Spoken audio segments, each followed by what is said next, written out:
Hi, everyone. Thanks for joining our webinar today. We're going to wait just half a minute to give people a chance to log into Zoom, and then we'll get started.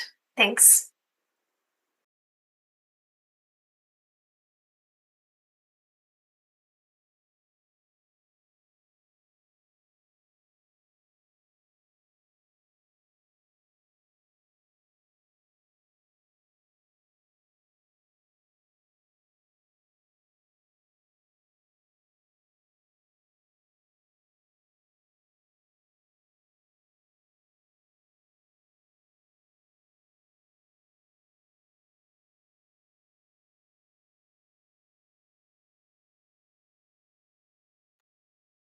All right, let's go. I think we have a critical mass and more folks will log in over the next couple minutes.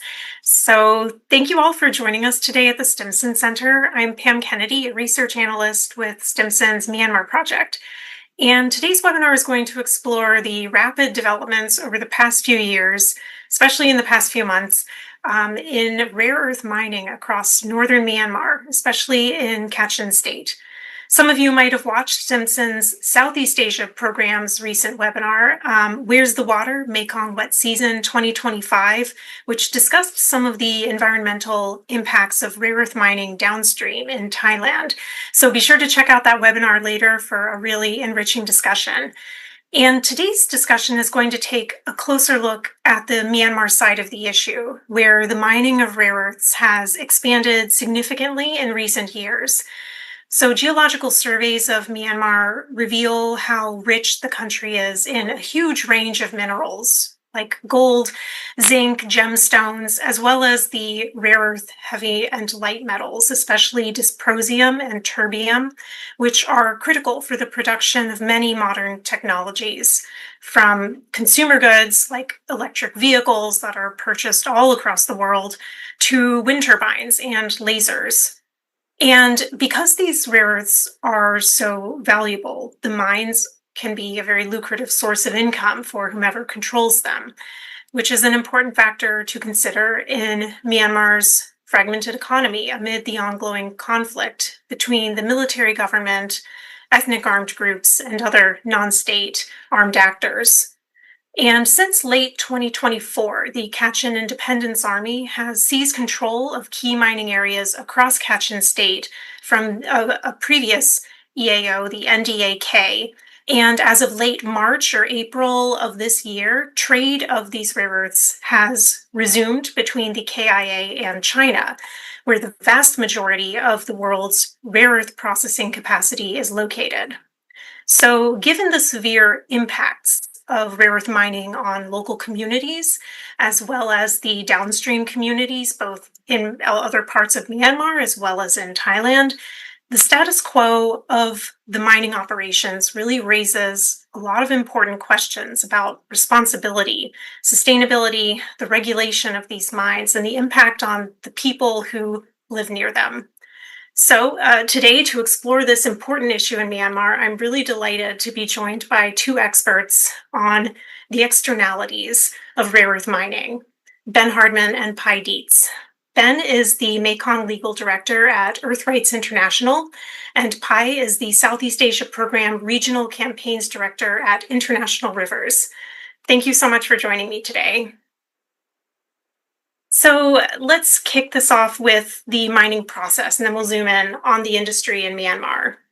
There are, as I said, significant deposits of rare earths across Myanmar, especially with these key elements like dysprosium in Kachin State in the northern part of the country. So Pai, could you give us an outline of the mining process and its kind of environmental impacts? Would you like me to start or Ben first? Oh, please go ahead. Yes. Yeah, Ben, please go ahead with Kachin and add on the lower part.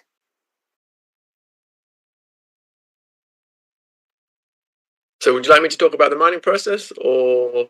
Yes, please. Yeah, okay. Okay. So the mining process itself is not how I think people conventionally understand mining, where you dig large amounts of earth and move them around. It's more like a giant chemical reaction. It's called in situ leaching. So as a process, what happens is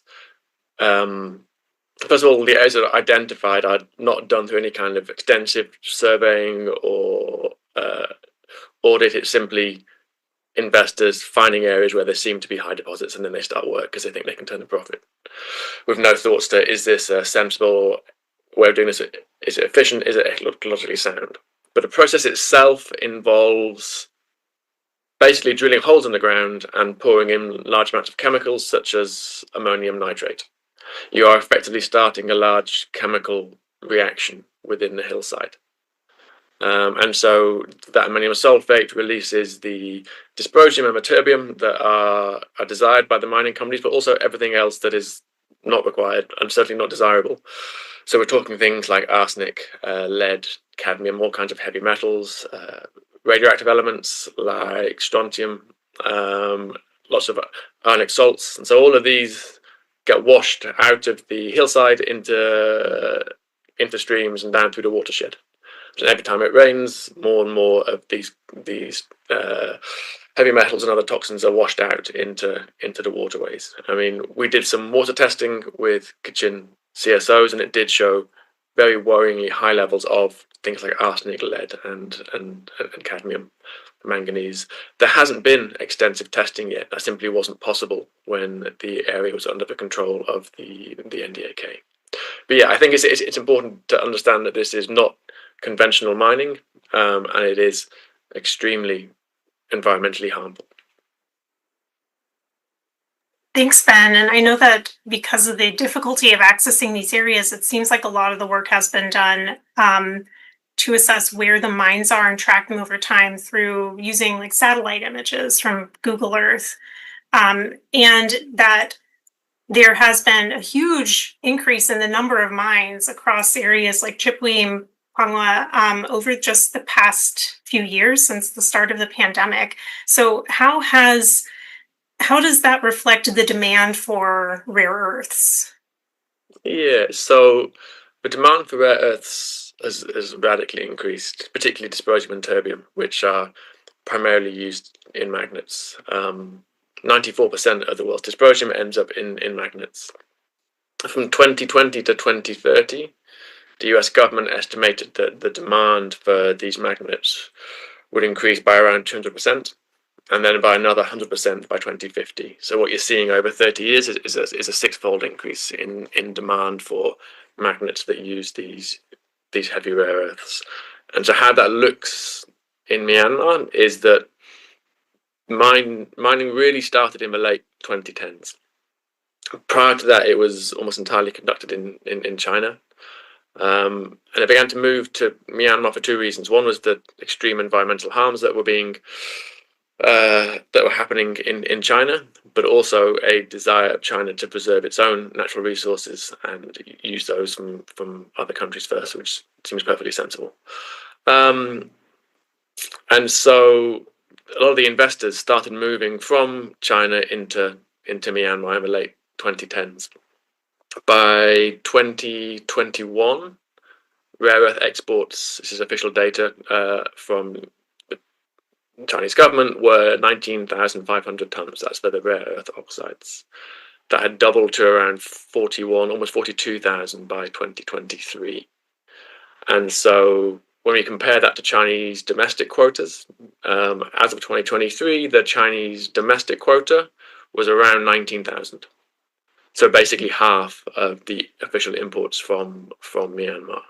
So by 2023, this was a $1.4 billion export industry from Myanmar into China, with Myanmar producing perhaps 2/3 of global supplies of dysprosium and terbium. By 2030, we expect, or again, the US government expects 1/3 of the demand for these magnets to be from wind turbines and 1/3 to be from electric vehicles. So really, go ahead. Just to add how that looks on the ground in Myanmar, 2022 Global Witness had 300 mining sites with roughly 2,700 mining pools. So these are the leaching pools that are associated with the mines. To just explain how those work, once you've collected what's coming out of the hillside through this leaching process, The mining process then involves adding acids to form a precipitate in these leaching pools. The sludge from those is collected, taken to kilns, and heated to remove all of the water. And so once that sludge has been turned into a powder, it's then exported to China. It's worth noting that that means a lot of exposure of workers to extremely harmful chemicals and the vapors that are released from this heating process to remove the water from the sludge that comes out of these leaching pools. So yeah, we're talking about roughly 2,700 of these leaching pools in 2022. It's worth noting that Global Witness told many of the companies at the end of supply chains about this problem at that time. By 2024, we were looking at around 400 mining sites in Kachin and roughly 6,000 of these pools. Thank you, Ben. So really, the rare earths are just totally entangled in these supply chains. They're critical for the production of these new technologies across many sectors, and demand for those is only growing. And the impact on the communities where the mining sites are located is also proportionally growing. And so I'll turn to Pai to talk about some of the most basic environmental impacts that we're always going to see around these mining sites. Pai, could you tell us about what it is like to have a rare earth mining, a leaching pit in a community or nearby a community? Yeah, first of all, I have to say that I'm presenting this wearing two hats. One is as an environmentalist working on the Mekong Basin for a long time, but the second one is just been newly affected by the rare earth mining upstream of our rivers in Chan State of Myanmar, in eastern Myanmar. I would like to share some of the maps that I prepare. Please allow.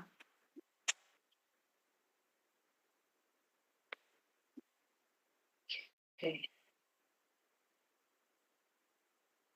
So yeah, so our river, the Kok River, where it flowed from Chan State to Chiang Mai, part of Chiang Mai and then Chiang Rai, used to be very crystal clear and like providing source of water and source of agricultural water for people in around 1.2 million people in two provinces, then flow to the Mekong River.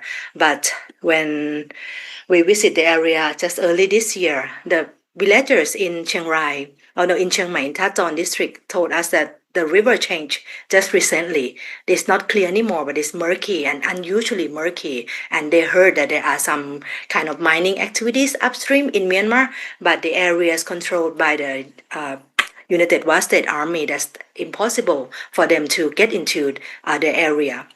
But however, they received some information from their relatives and from their friends and villagers across the river, the border. And then on March 14 this year, they organized this gathering calling Thai government, because most of them are Thai citizens, calling Thai government to do something with the Kok River. And lucky enough that we,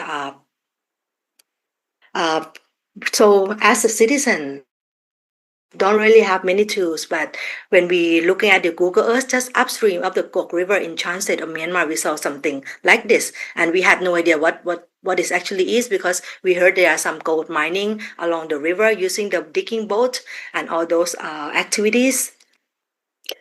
But when we file a complaint to the Thai, the House Committee on Land and Environment and other committees, we received this information that present to the Parliament Committee that just 3 years ago, nothing happened upstream of the Kok River. But just last year and in this year, we see clearly from the official satellite imagery of Thai government that there are more and more open area of the forest upstream of the Kok and the Sai River. And when we see the other both satellite imagery, we saw something like this activity, not far, like less than 2 kilos from the Kok River mainstream. And when the Shan Human Rights Foundation released their report, and we saw this thing that pretty similar to what happened in Kachin State, but in Chan State, upstream of the Kok River. I would say this is just a first page of this novel. So because this kind of site, just not more than 3 of them, and each of them already operate. And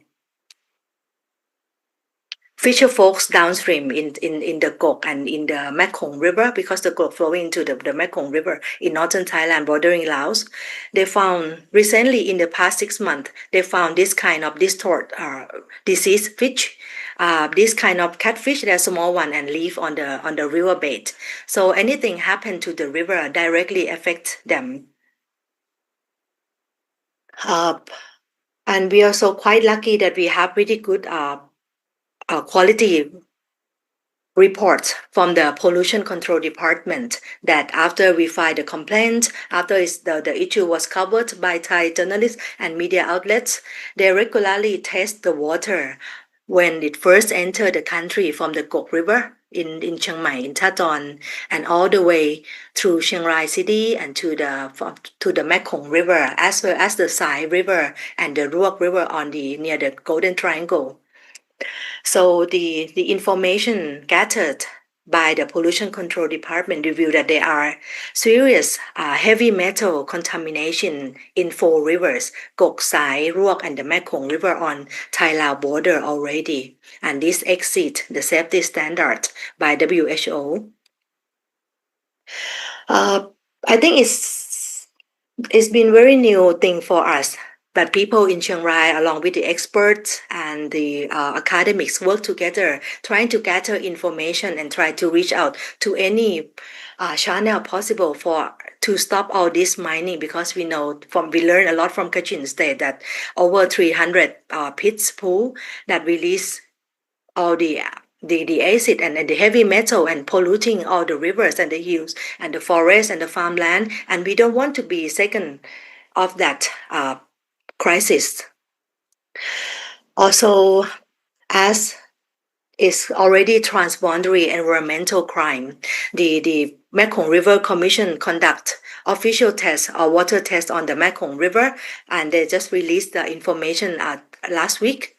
Pretty interesting. In the Mekong River, there are at least arsenic acid contamination along the border, Thai-Lao border downstream of the Golden Triangle, which means that the river is not healthy anymore.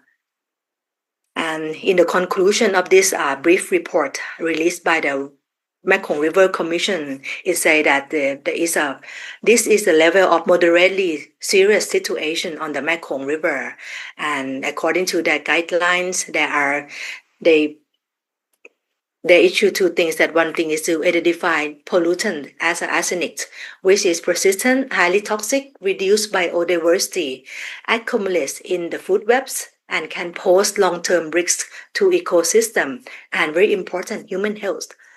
And the next one is to elevate arsenic concentration has extended into the territory of Laos already. So this is cross-border pollution ever happened to this area.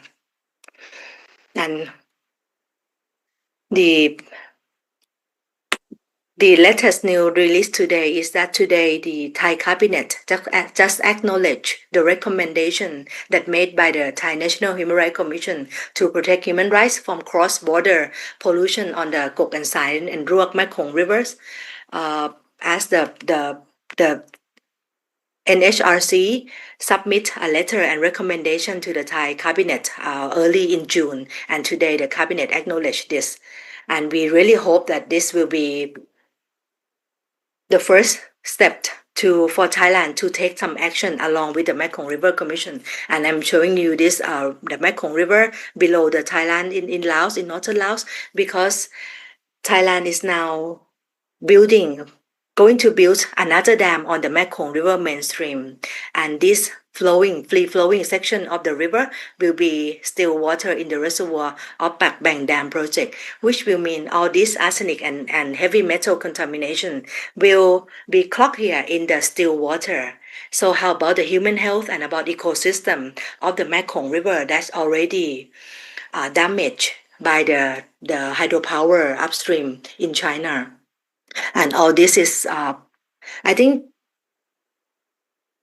for us, or at least for me, I think this is the most complex advocacy that we have experienced because it's happened in the area there is no actual laws or regulation to control all those mining activities. They just do what they want and release whatever to our rivers. And so this is not acceptable at all. And we are seeking the way to make this regional environmental protection for not just for Thailand, but also cross-border to local areas in Chan State in Myanmar and also to downstream Mekong countries. And we learn a lot from what happened in Kachin State. Thank you so much, Pai. It's really sort of chilling to see how quickly these problems proliferate from rare earth mining within the span of just a few years as the operations expanded in Kachin State, as well as in Shan State. It's all across those areas of northern Myanmar where dysprosium and terbium can be found. But the impacts across the borders, wherever the water flows, is really critical. And as you know, the cross-border impacts can be so complex as well because parts of these areas are controlled along Myanmar's border by different EAOs. Previously, the NDAK was converted into one of the border guard forces since they were aligned with the junta in Myanmar, but now the KIA has control. And then there's the UWSA, the Wa State Army, which has de facto autonomy over its territory. So Thailand's ability to cooperate with whoever is on the other side of the border to combat this pollution and the impacts on the health of people upstream and downstream is really complicated by the fact that there isn't one group in charge. Could you tell us what is your perspective on that issue? Like, how can Thailand and Laos approach the issue when it's not the Myanmar junta that has control over these areas and the mining sites? It really is EAOs and then individual companies.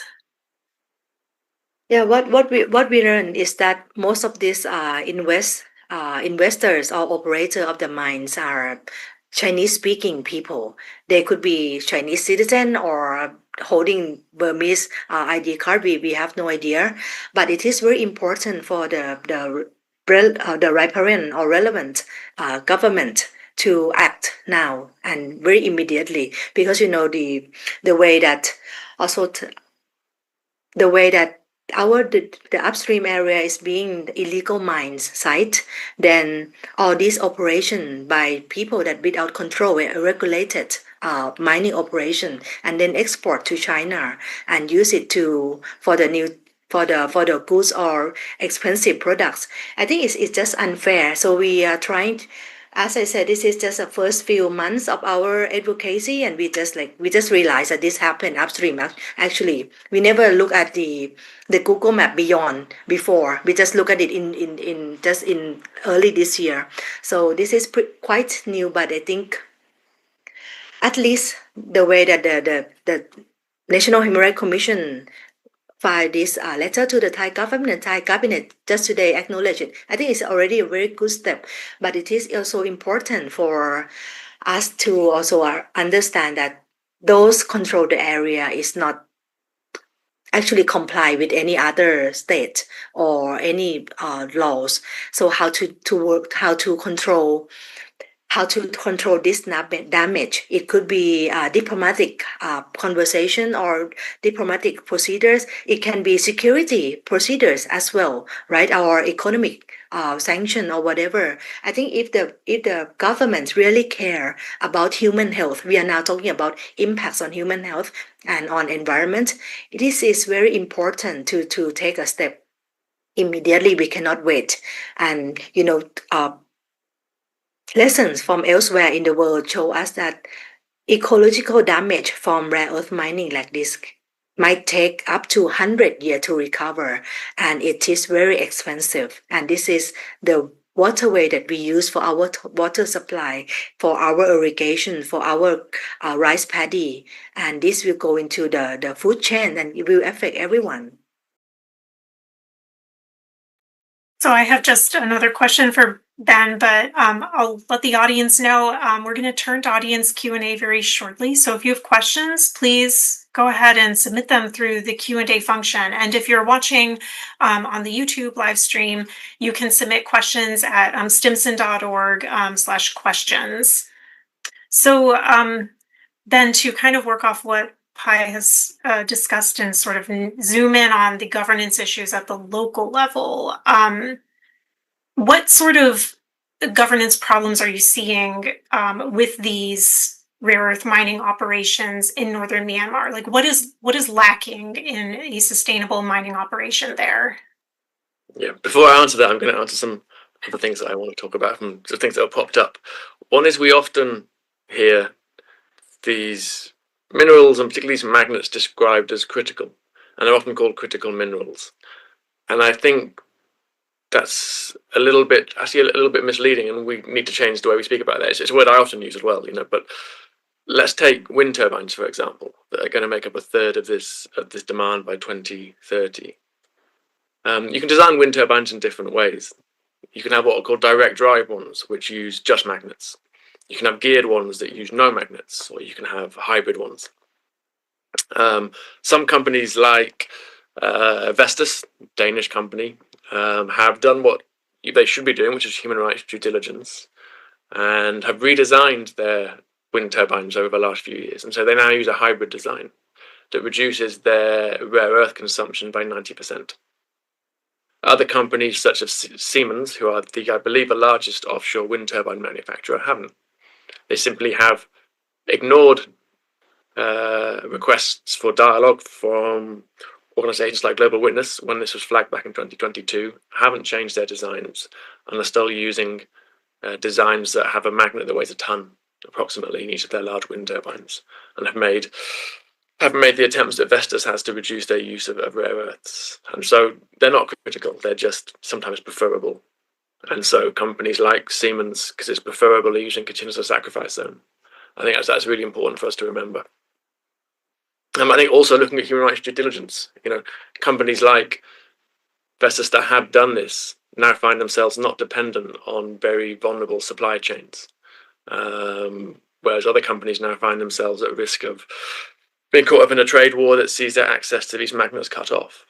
And so there's actually a link here between doing your human rights due diligence and what would be a good business decision not to be so vulnerable to such a fragile supply chain. Just to highlight that, as Pi said, and as the New York Times and Shannon Human Rights Foundation have reported, we're looking at just 2 or 3 mining sites that have caused these pretty serious harms in the Kok River. 3 sites. There's over 300, almost 400 in Myanmar. And then if we look at the area in southern Shan controlled by the UWSA, there's 2 mining areas that they control. This one that's causing the issues in the Kok River is the smaller one, 2 or 3 sites. There's a larger area further north in Shan State, which drains into both the Salween and into the Mekong. So again, we can expect to see additional widespread transboundary pollution. Something else that I thought was interesting from the New York Times article was that it said that witnesses had reported that staff from a subsidiary of a Chinese state-owned enterprise, the China Rare Earth Group, were assisting. And so we know that Chinese companies, Chinese investment, Chinese operators bring all of the funding and the expertise that is necessary for rare earth mining across northern Myanmar. Most of those oxides go into China and are processed, we think, largely by the China Rare Earth Group. So when we're talking about diplomatic solutions, there's this perennial problem that the Chinese government says, we don't regulate companies operating outside of China. That's up to the countries in which they are operating. But that simply isn't tenable when you have Chinese investors and operators in Myanmar that has such weak rule of law and is so fragmented by conflict. So yeah, there's a massive diplomatic issue there. I think, go back to your actual question. Yeah, EAO is it's quite a broad term. I mean, the UWSA is categorized as an EAO, but has no real pretense of accountability or transparency. I think most people wouldn't have categorized the NDAK as an EAO. It would be seen as a border guards force, as a militia that was effectively a proxy of the Myanmar military. And so we've seen this takeover of the rare earth mining areas in late 2024, shifting from the control of the border guards force, the BGF, otherwise known as the NDAK, to the Kachin Independence Organization. And I think prior to that, Earthrights, our position was companies should be disengaging from these supply chains. I think it's a much more difficult situation now. I think we've seen examples of mines being stopped in KAO-controlled areas because of community protests. Kachin leaders have said they're going to be accountable and are stating that they do have policies in place. The flip side is there's a real lack of transparency on these policies and on the revenues, because it's a $1.4 billion a year revenue stream, and also limited capacity within the KIO to monitor and enforce this mining, when all of the expertise and funding is really out of their control. So I think it's going to be a question of wait and see the extent to which the KIO acts differently. There was a great report by the Shinan Foundation. This is a Myanmar CSO that came out last year. It's on the Heinrich Boll Stiftung website for listeners, and it basically says that within Kachin, the KIO is seen as a legitimate governance actor, and the international community ought to be engaging with it to increase its capacity and support it, so that it can do things like more responsible mining. We've spoken to some companies that find that idea of engaging with Kachin civil society and with Kachin Independence Organization untenable, but I think that leaves them with a problem. If you look at OECD guidelines, they state that if your supply chain has a non-state armed actor in, you have to disengage from that supply chain. That is a prescription. It's not something optional. And so if companies consider they can't engage with the KIO, if governments consider they can't, then that means we should be not buying these magnets. The alternative is that you treat the KIO as a legitimate governance actor, and as part of your human rights due diligence, companies should be engaging with it, which isn't something new. The international community already engages with many of the EAOs. The UN Special Rapporteur on Human Rights recommends that international humanitarian aid is channeled through some of these EAOs. So it's not a new or radical idea. It's the idea that if you are deciding to design your supply chain to include magnets, to include Myanmar rare earths, and companies we've spoken to say they wouldn't find it credible even if their manufacturers told them that their supply chains were free of Myanmar rare earths. Well, then if you're going to decide to use them, then you have to engage.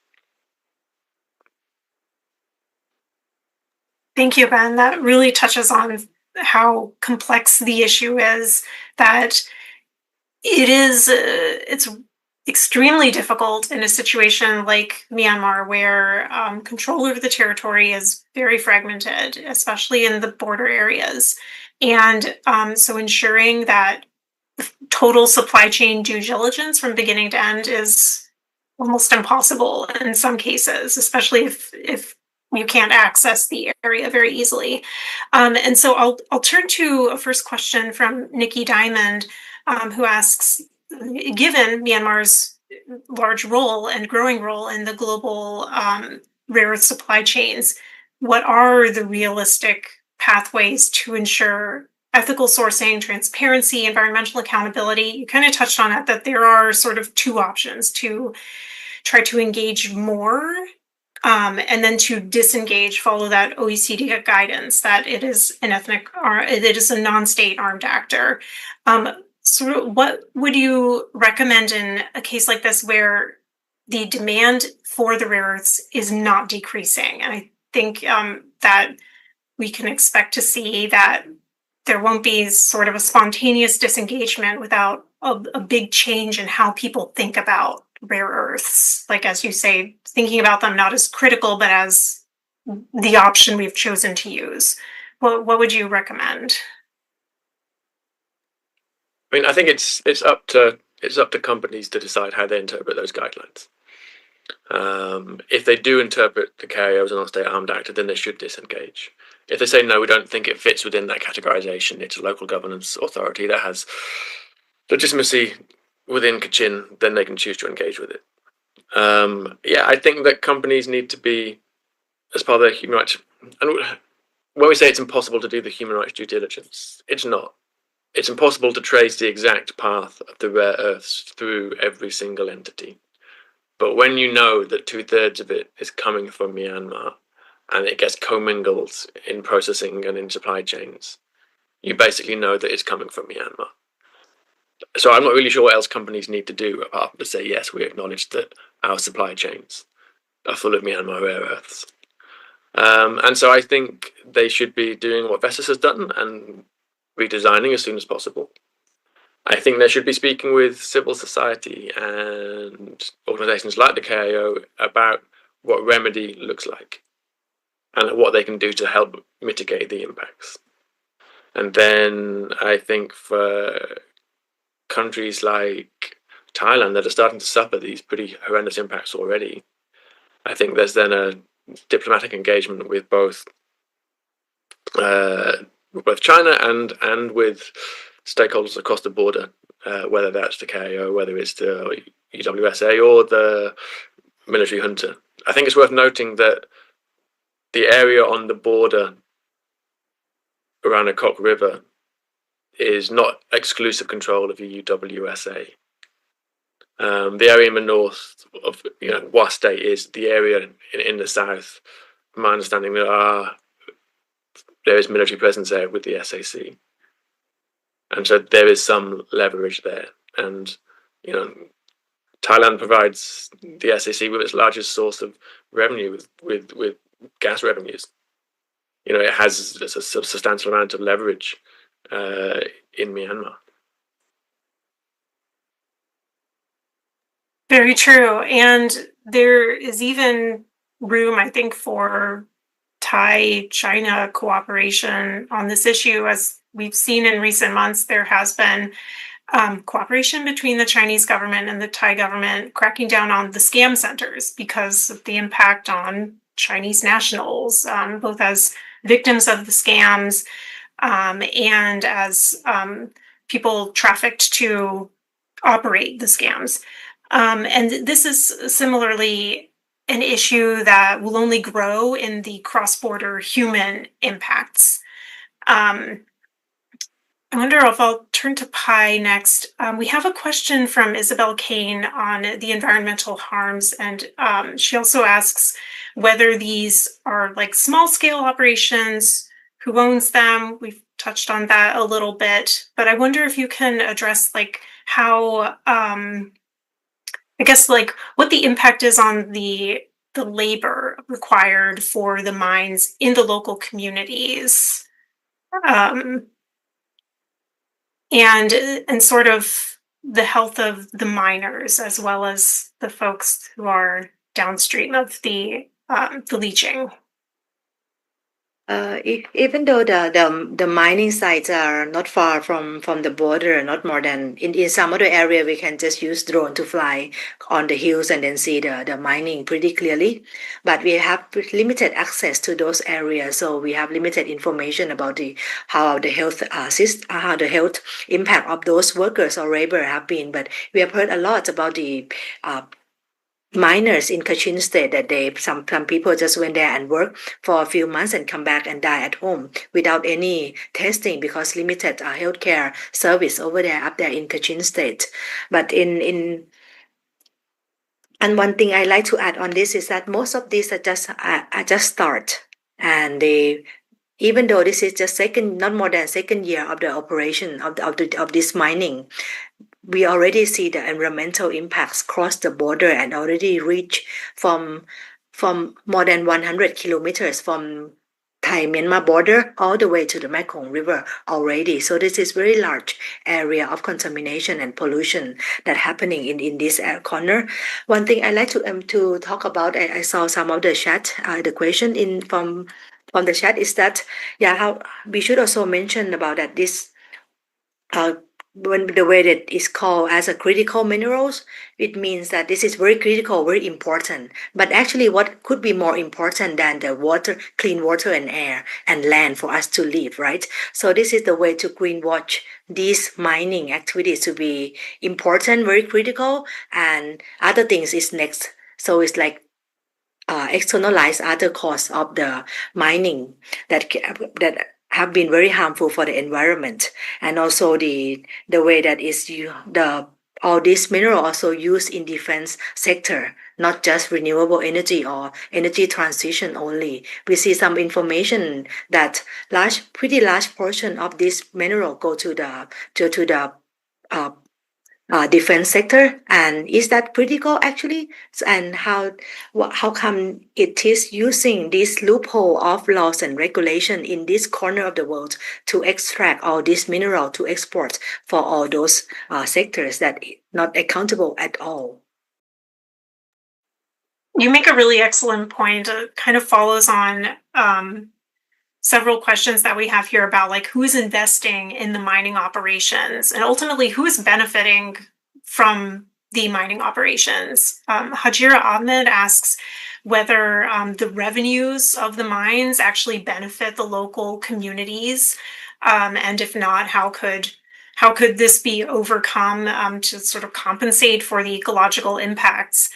And from what you have described, it really seems like there is almost no local benefit at all, if any, and it's just a negative impact on the communities and the land, and then the companies that mine the rare earths and ultimately turn them into the processed rare earths for these products are benefiting. Do you have more thoughts on the issues of like who benefits from the mining? All those criminals, those who came and invest and take the whatever valuable for them and bring back to the third country, while the local population and the not just human but I would say the aquatic lives and rivers itself and the lands destroyed completely. And one thing we are developing to be the recommendation for the Thai government and reference government is that this is just the second year of the operation and the damage already very devastating. We need to categorize the no-go area, that even though it's called critical, even though it's very expensive, but it cannot compare it with our health at all.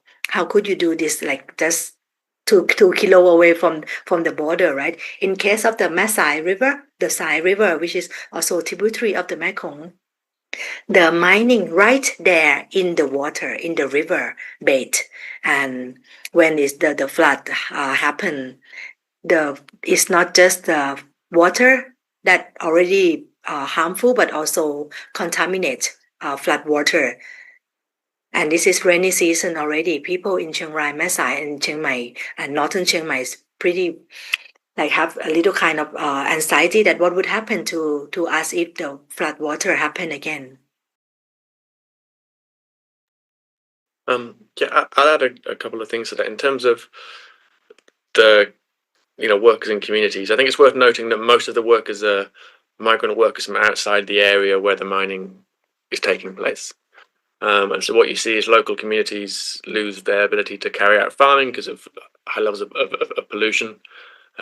We've seen that Chinese importers of certain cash crops from Myanmar no longer accept those crops because of concerns over pollution from rare earth mining. In terms of the impacts on workers, some Myanmar CSOs we worked with spoke to various impacted people, including a Kachin pastor. And I'll quote from him. He said, "Miners became unwell. After working for 1 or 2 years, depending on their immunity, they start to experience poor health. They develop kidney diseases, respiratory issues. They suffer from headaches and sensations of being cold and feverish." I mean, we know that these kind of heavy metals lead to, cancer, cardiovascular problems, kidney damage, brain damage. I think for the most dangerous jobs, the ones where you're taking the sludge out of the pools or putting the sludge into the kilns, we've heard that workers expect to have maybe 6 months before they get fired because they're sick. We spoke to one one mother whose 15-year-old son came back from 3 months at the mine of gastrointestinal issues and then died. Gastrointestinal issues are a common symptom of arsenic poisoning. So we don't have a clear diagnosis, but there's that kind of circumstantial evidence there. And when it comes to who benefits, I mean, firstly, we benefit, right, with cheap EVs and wind turbines. I think that's worth remembering. I think that with the Border Guards Force, with the UWSA, I think there's very limited revenues or accountability. So revenues benefiting community or accountability. It remains to be seen how the Kachin Independence Organization deals with these revenues. I think they are a very different type of organization to the ones previously in charge in Kachin. Thank you. Those are all really important points. And I do think it is really critical to remember that those of us living in countries where these electronic goods are widely available, from electric cars to our phones, that we are benefiting directly from these supply chains just in our everyday lives. And we don't really think about where it comes from until we start seeing these reports. And thankfully, there has been a lot of reporting over the past few months on the impacts of the rare earth mining. But it really is, as Pai says, like we're just on the first page of the novel. There's going to be a lot of negative impacts that we have to hurry to correct. We have a really good question from Zaulot here, who asks if international companies withdraw from sourcing heavy rare earths from Myanmar, however they manage to do that, what alternative supply chains are available or possibly could be developed? Do you have any insight into sort of what the other options are? This is a very short answer. There's none at the moment. I think companies are looking to invest and develop in them. Simply from a commercial perspective, they don't want to be vulnerable to supply chains as they are now, as we've seen from issues around sanctions and tariffs and restrictions on magnets. I mean, at the moment though, it's only China that really has the technology to process these rare earths. But certainly to answer another of the questions that I saw in the chat, there's no examples of this being done responsibly in Myanmar yet. The Kachin activists we've spoken to have say they don't know of a single mine site of the hundreds so far that has actually been remediated or restored. I think it's really important for companies to be redesigning to have much less reliance on rare earths. But then also I think there's this window where the KIO has to decide how much rare earth mining it wants to do, and so I think efforts need to be made to make sure it understands, has information about the extent of the harms of rare earth mining and an ability to carry out testing that shows the extent of harms that have happened already. Very true, and certainly there is a need for communities to be able to put more pressure on like the state actors that are involved. Like China could demand more transparency from its companies. It could require them to implement better labor practices at the mining sites at a total minimum. But there's really a lot of points in the supply chain where blind eyes are just being turned towards how the mining is actually conducted. And there's some relatively, simple things that could be done. So, for example, numerous chemicals in these processes have been banned in China because they're so harmful, either to the environment or to the workers. So certain acids, for example, have been banned in this sector in China, but China continues to export them in large volumes, or allow exports of them in large volumes to Myanmar. That wouldn't be hard to say. It's no longer allowed to export these into Myanmar. There's all kinds of things that could be done that would make a substantial change. the Chinese industry body is CCCMC, has a set of guidelines that are very similar to the OECD guidelines. It would be relatively easy for those to be applied to any imports or any companies importing rare earths from Myanmar. Yes, definitely. I think, Pai, we have a question from Nong Sing Ra, which is really important. You have explored some of the ways in which Thailand is already responding, but is there a plan that the Thai government has developed or that Thai civil society is developing to either engage with actors across the border to improve the situation with the mining or other approaches to encourage the reduction of mining operations until these environmental issues can be properly addressed?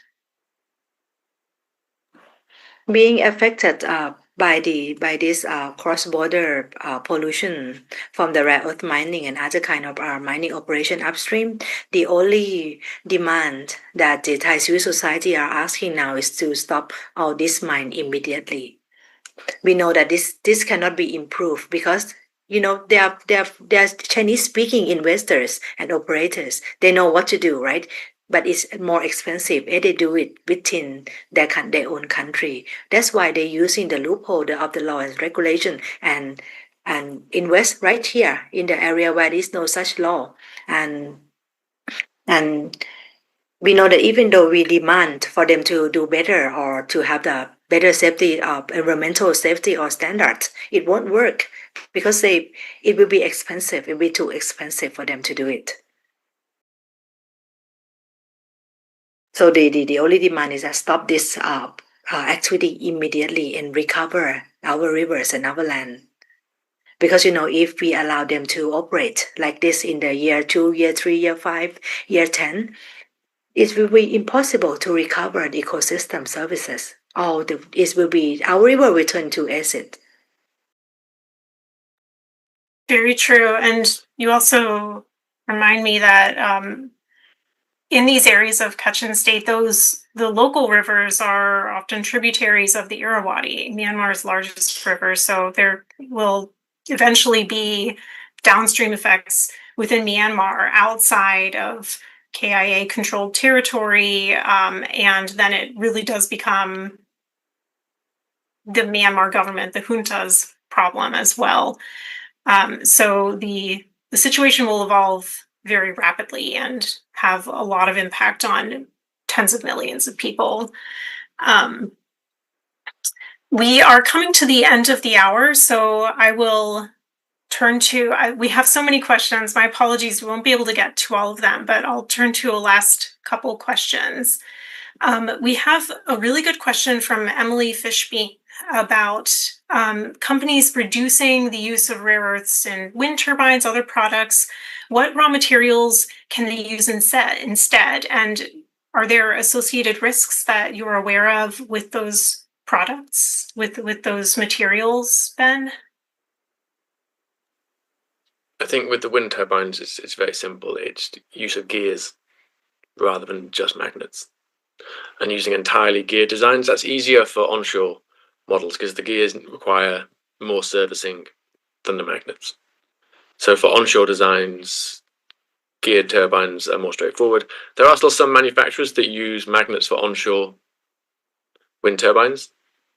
And then for offshore, as I mentioned, Vestas has reduced its use of rare earths by using gears and magnets together, reducing its magnet and therefore rare earth use by 90%. So for wind turbines, it's pretty straightforward. I think it's a complete failure of companies to do human rights due diligence and then to do something that actually means they comply with their obligations. I think if you're a company like Siemens and for years you've known this is happening because INGOs like Club Witness have told you, I think you've moved along the line of accountability from being directly linked to these abuses to actively contributing. And so I think this should be a serious concern for companies like Siemens. I think for cars it's more complicated, and I'd be a little bit out of my depth to tell you about the technical differences between the different types of electric motors. So yeah, I'm not sure. Thanks for shedding the light on the wind turbines, though. There are definitely solutions. The rare earth minerals do not have to be part of some of these products for sure. And there's clearly room for advances, innovations in products that do not require these rare earths that are so destructive to extract.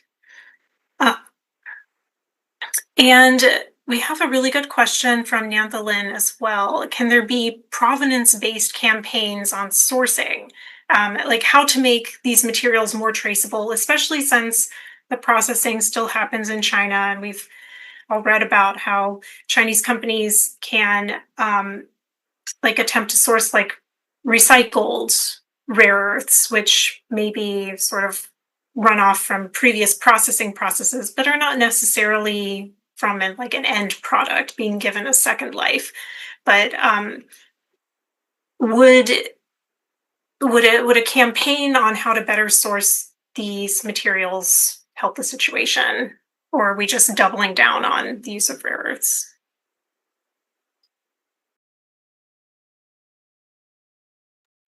Hi, do you want to? Yeah, I can respond briefly about this. I think what is expensive need to be expensive. It cannot be cheap at the cost of public health and environment and the natural resources. So I think the way that is made to be so cheap, export from Myanmar, from Kachin state, from Chan state to China, then process and export to third countries or to the companies. The way is cheap because it's subsidized by our life, by millions of people's life, by the earth and by the natural resources and by the rivers, all this contamination. And I just mentioned about the heavy metal contamination in the rivers, but rare earth process also discharge the radioactivity too. And we still have limited research on that and the impacts on the environment and the health too.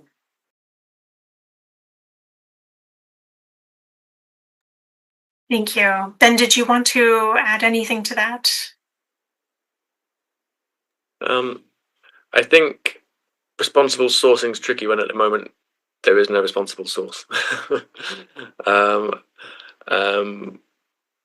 But I think, and we've had conversations with some of the companies that use these magnets, and I think sometimes we've been having to give them information about where these materials are coming from. Take a company like Volkswagen. It's got a turnover, I think, of something like 360 billion, which is 6 times the GDP of Myanmar. And so I think the companies have enough resources to establish where this rare earth is coming from. And again, when 2/3 of it is coming from Myanmar, and there's no real way to separate that out, I think responsible sourcing is, at the moment, we should just acknowledge that it's not possible. Thank you. And as we come to the end of the hour now, I will start to wrap things up. We've heard so much today from Ben and Pai about the destructive industry that is rare earth mining, particularly in areas like northern Myanmar, where sort of fractured governance of the area makes it really difficult to ensure that mining practices are sustainable, especially when the mining practice itself is inherently harmful to the environment and the people who live there.